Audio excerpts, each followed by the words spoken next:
Okay, good luck sa'yo, ha? Ito naman si Sheena. Sheena, bati ka? Binabati ko po yung papa ko sa bahay, mga kapatid ko, teachers ko sa Bacoor National High School, pati na rin yung mga classmate ko. Okay, anong year mo na? Third year po, Sa college, ano kukunin mo? tourism. Tourism din. Opo. Bakit tourism? Kasi gusto ko po mag-travel sa iba't ibang bansa.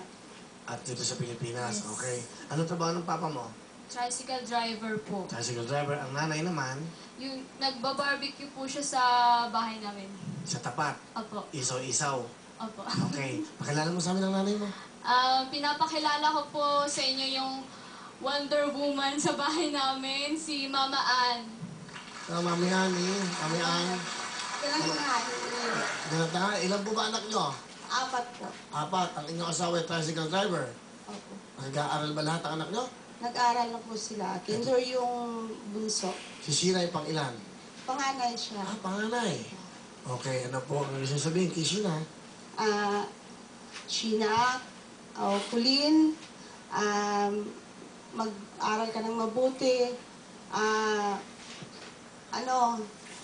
Huwag ka munang mag-boyfriend. Unahin mo muna yung pag-aaral mo.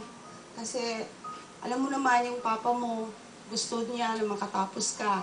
Tapos, yun lang ang ibigay namin sa yung mana. Kasi, alam mo naman, mahirap lang tayo. I love you, anak. Love you too, Ma.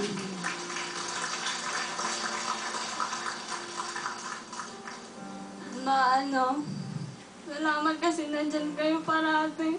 Si Papa.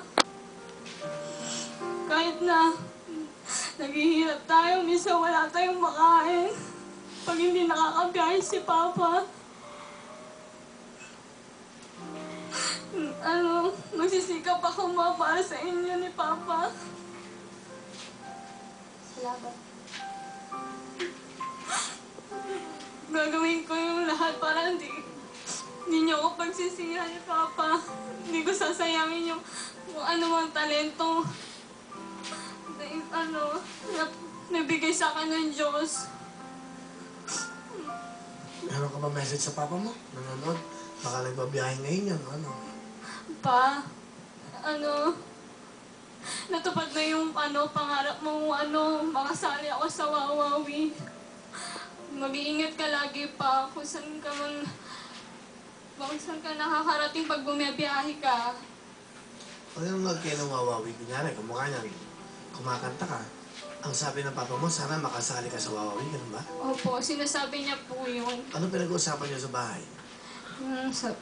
Minsan po minsan umiiyak nga po si Papa kasi sinasabi niya, sana yung anak ko makasali din dyan, no? Para may pakita man lang niya sa ibang tao kung anong merong talent siya.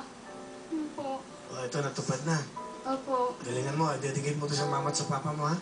Ano kakantahin mo? I who have nothing. Ano ba meron kayo? Okay. Ito na po, pakinggan natin si Sheena.